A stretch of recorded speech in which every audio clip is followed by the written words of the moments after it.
How many people in the room have kids? All right. So I wanted to start out with, frankly, with a very special thank you that I think everybody who has kids will appreciate.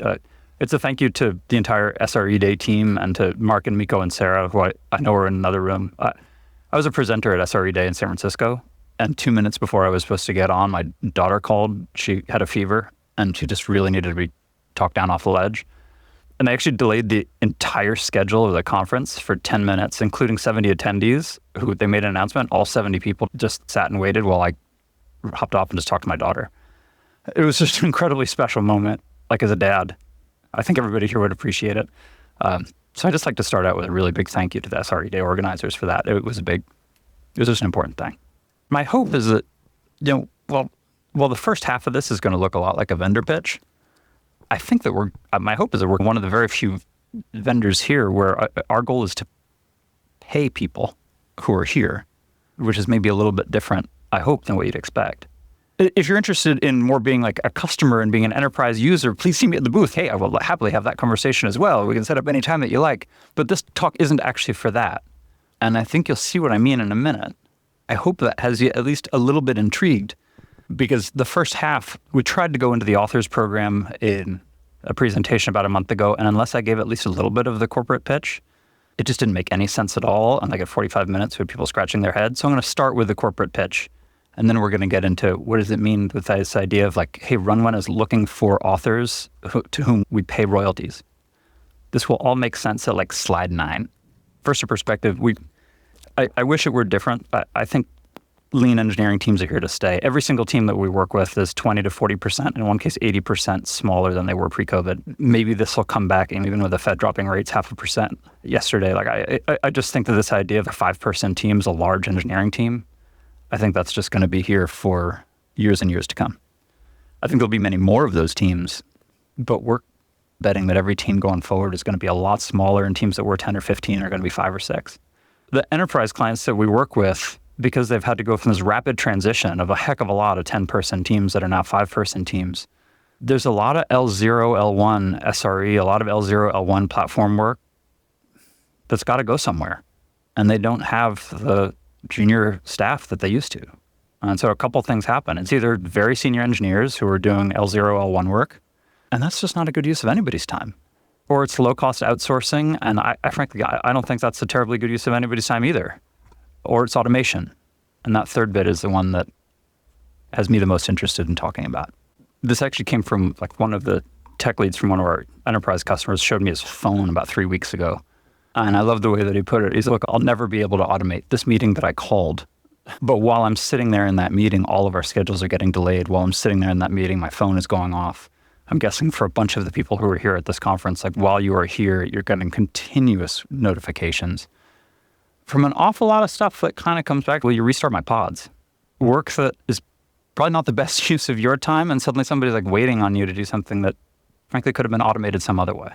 I'll go briefly through this. We started working with one team. I love showing this, where the dev team and an SRE team together started actually, instead of saving all of their logs in non-prod, they started using automation to collect logs directly from pods whenever there were alerts and failed tests, or devs would send in a webhook. And they wound up actually shaving like $12,000 a month off their observability bill. And that was almost this toy project for automation, but it funded so much so fast that they kept rolling with it. And over the next 2 months, they had automated so many of the L0, between the SRE team and the dev team, they had automated so many of the L0, L1 workflows that they had, not only in production, but also they used the exact same automation every time a test failed in a test environment. They had so much root cause analysis done that the dev velocity actually by just about every single metric, like DORA metrics, PM metrics, and you're exactly like, hey, we think we're making progress, every single metric started going up. I thought this was cool to see. For very large enterprise, we have one where the tech lead, the platform team was like, look, we're onboarding 150 new developers. I got 0 new headcount. I don't know if my team is going to be able to go to the bathroom for the next 6 months. We had one, they have $800 million a year of outsourcing contracts. And they found that for every 10 people from the outsourcing firm they're using, they could replace that with 2 to 3 really senior SREs on their team and a lot of automation. While it's not good for the outsourcing company, frankly, it's just really good for everybody else. I bring up these because in both of these cases, we see the people at this company has actually made a lot more afterwards than they did before because they're doing more senior work. And they have time for that because a lot of the L0, L1 work is getting automated out. We set out, this is like the last of like the corporate pitch slides, and I hope that you're going to see where this is going in a sec. We set out to try to build a system that can build what we call engineering workflow automation, but 100 times faster than trying to do it yourself or do it with Rundeck or StackStorm or some of the older automation frameworks. Now, how do you achieve like 100x faster? That means that in what would take a year of DIY automation, we have to do in 3 days. About the time that most teams that we work with have.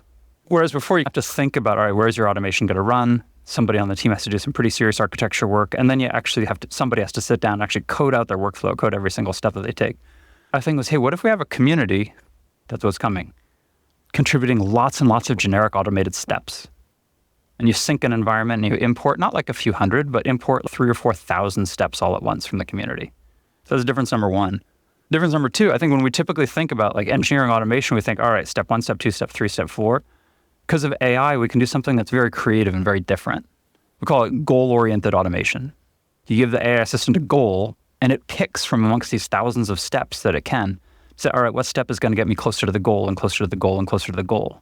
For a huge amount of troubleshooting, this actually works much, much, much better than traditional workflow automation. And the last is shell scripts. Like I've always worked on engineering teams where somebody had an awesome home directory of shell scripts and they worked for that one person, and maybe a few of them could work for everybody else. And it was like Christmas came early when they shared their home directory. Our goal was to make user interfaces so that anybody on the team can be running any automation that's written by anyone. But that's just a user interface thing. I think that the goal-oriented part is what really makes it about 100 times faster than traditional automation. But let me come back. For our engineering assistant to reach its goal, it needs to have thousands of steps at its disposal. And where do those thousands of steps come from?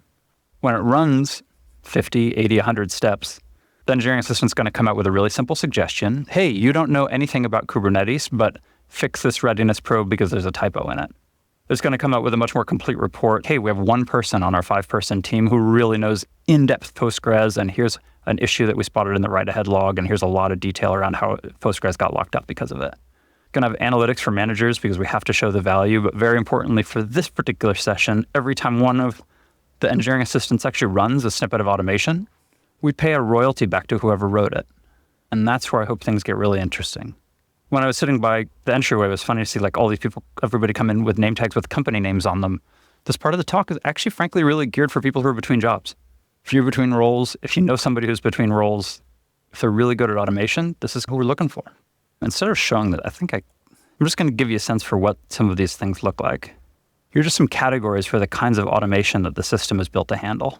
You're seeing a library right now. There are about 10 people who are very actively contributing, and then a next cohort of about 30 people who are just getting started in the last month with our authoring tools. Our goal is not to have a community of 1,000.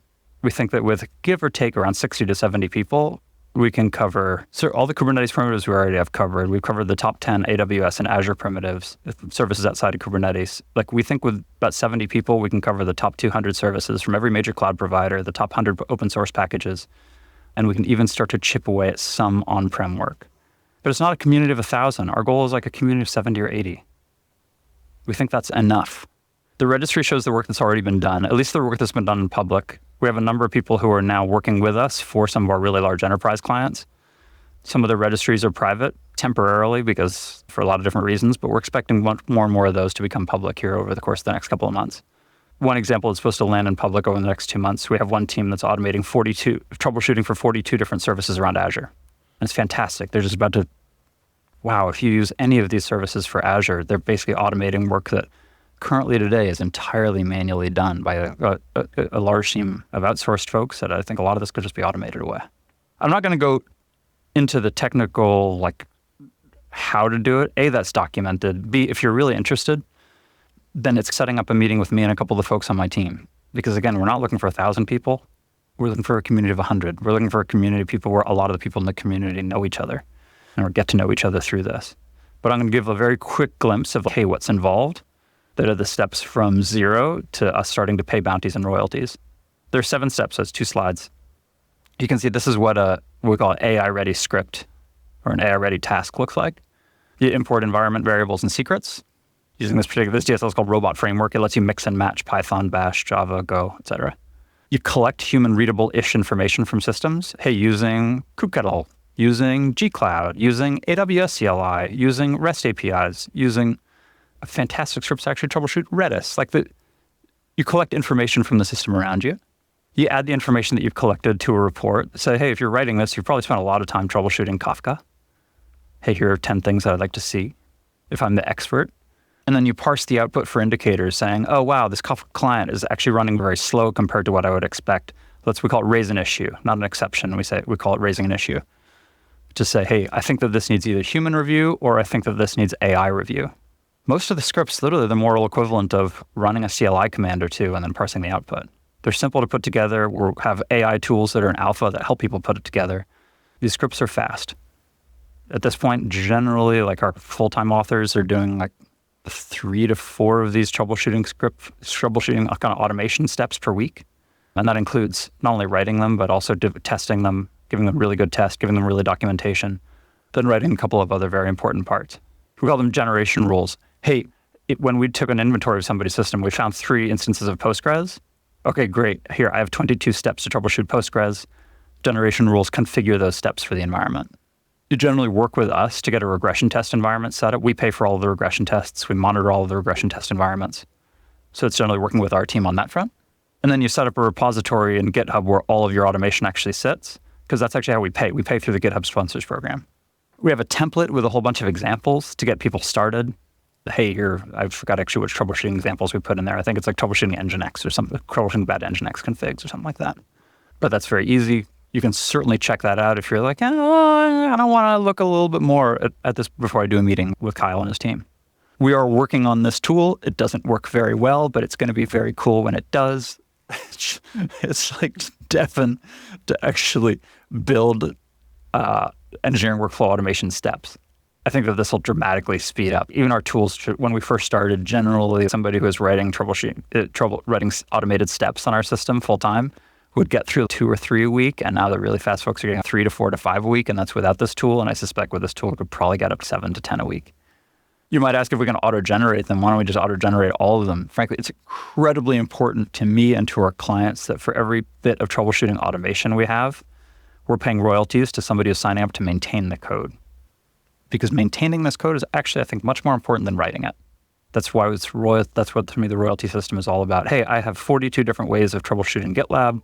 This actually happened with us. We upgraded from GitLab 3.9 to 4.0. 4 of them had GitLab made API changes. 4 of them were broken. It's really important to me that somebody in our community is sitting there who's receiving continuous payment from us, who says, yeah, sure, I'll spend an hour and I'll get those updated. That's actually the important part. The authored docs, they're all linked off docs.runwen.com if you'd rather read more than do a meeting with me. So that's totally okay. We try to be pretty good about the documentation. Mostly, though, it's coming and meeting with a couple of us on the team and meeting with a couple of the existing authors and just trying to see if this would be a community of interest. Again, our goal is never to have 1,000 people. Our goal is to have 70 to 100. And that's it. I think I'm even under time. Yeah. So do we have questions? Much money can you make? Our top author, I don't know how much he's made this. Our top author's second quarter made $6,000 that quarter. We are currently in beta. If I can make our top line revenue forecast then for 2025, then we'll give out about $180,000 in royalties and bounties next year. So I don't think it's going to be enough for anybody to do next year full time, but I think the year after we could actually start having enough that somebody just working on royalties and bounties could actually be making a full-time salary. Okay, so my question there is for the RunWhen tool you're building, does it come with some auto remediation, or it has come with some different pathway where it does some AI-based triaging and they find a problem easy enough from its assessment? It's passes to human. Pass to the machine. Let's pass to human. That's a great question. About last count, 92% of the steps in our library were for root cause analysis, and then about 8% were for remediation. The 8% actually fall in 2 different patterns. Some are doing direct remediation, like G-Cloud, kubectl making changes. Those scare the shit out of me, to be totally honest. The ones that we actually use ourselves for our own system do pull requests. For all GitOps, frankly, they're our sexiest demos too. Oh, wow, you have a typo in a manifest somewhere. Here's a pull request to fix it. I'm personally more of a fan of that pattern, but we certainly do have clients that want to do direct change my just of which they're So it's like also capable of making code changes if it's spotted any defect on the source and code side of the thing, or erase a PR. So far, all of our tasks have made configuration changes rather than code changes. And as I mentioned, like the ones that we use most, raise PRs to do it. We have 3 people, ex-YouTube folks, really good, that are doing DevSecOps work. And that if we sign a client that their consultancy is working for, then I suspect that what they're looking to do is actually automated tasks that will edit code in response to security signals that they're seeing. Yeah. So I do think that we'll see tasks grow in the library that actually edit source code rather than just edit config. Yeah. Mostly just thinking in terms of if you type of tool deploy in the enterprise environment, they come with risk if, let's say, the machine makes some changes that are causing damage, costing client. The way that we spread it out is that millions. The system itself is built for building assistants. So like when we use our system ourselves, we have 3 different assistants that we internally use for our own production dev and test. So we nicknamed one Eager Edgar. Eager Edgar, you see I do a bunch of LinkedIn posts about Eager Edgar. Eager Edgar has the search aggressiveness turned all the way up, but Eager Edgar has read-only configurations. So Eager Edgar can root cause analysis, anything, but Eager Edgar can't actually make any changes. We have Cautious Kathy. Cautious Kathy's search is much more conservative. We have Cautious Kathy is able to do everything that Eager Edgar can do plus raise PRs. And then we have Admin Alley. Not everybody on our team has access to Admin Alley. And as the founder, I have huge fights with my head of DevOps whether I have access to Admin Alley. If this is a TBD thing, Admin Alley can actually merge PRs. So Admin Alley is for the experts who really know what they're doing. Which is a bit like the way you'd set up a larger team, right? I think that's... Yeah. It's odd how giving these names just make it much easier to manage what would otherwise be an extraordinarily complex set of IAM permissions. Yeah. I'll pass the mic to anyone else who... Hi. How do you deal if somebody writes a malicious task that loses customers' data? So we have 4 different levels of... We call them code collections. So every author brings their own repository, so it's not a single repository. The registry actually does publish it. We have one level of repository that we don't check. We just build, and we build it blindly. It's basically for development because not a single one of our customers uses any of the tasks in that bottom tier. It's Wild West. We make absolutely no guarantees to anybody about it. The next tier up is the paid authors tier. So that's where we're paying royalties, we're paying contributions. It's also why we actually not only offer, but we require that we pay for all the regression testing infrastructure, because we're watching the code run very closely, and we actually do code reviews on that. The code's not that long. Like, it's pretty easy for us to actually just come in and review it all, because fundamentally we view it like, all right, if we're representing this code to our enterprise users, we need to understand it as well. So we do code reviews, we run all of the regression tests, we set up all the infrastructure for regression tests, we do automated scanning, et cetera. So those get pretty safe.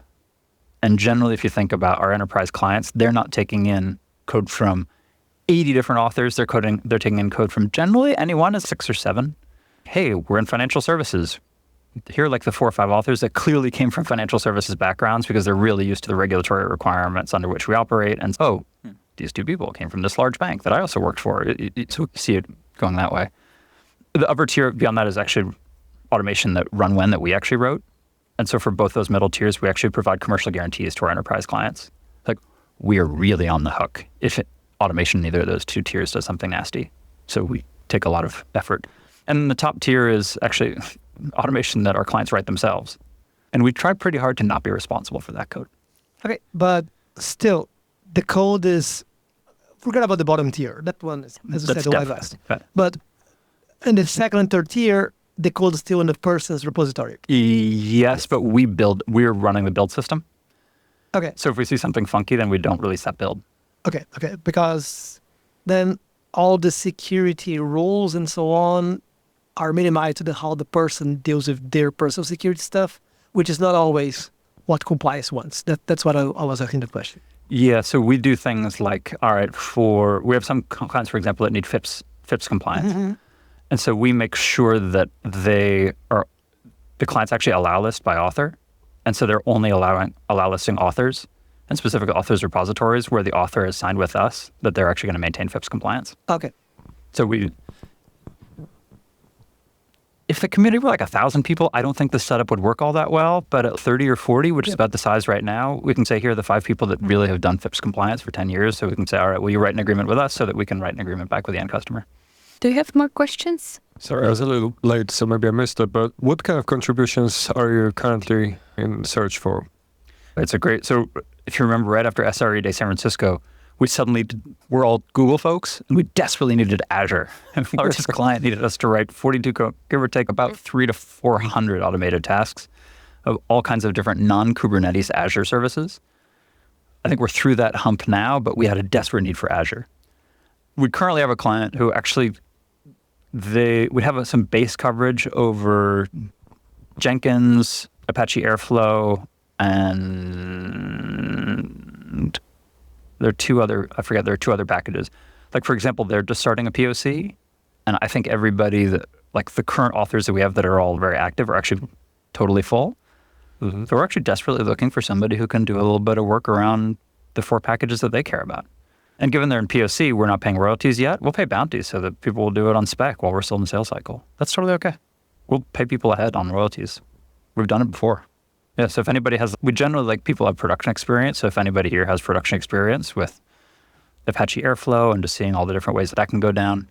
A lot of people have experience with Jenkins, obviously, but who's really interested in making not like 1 or 2 root cause analysis or remediation steps around Jenkins, but 30 or 40. I will, to the extent that we're comfortable coding and we're comfortable like all working together and you're comfortable working with other people in the community, like we'll pay bounties up front. For Jenkins and the PTSD that comes with, there have to be high bounties there.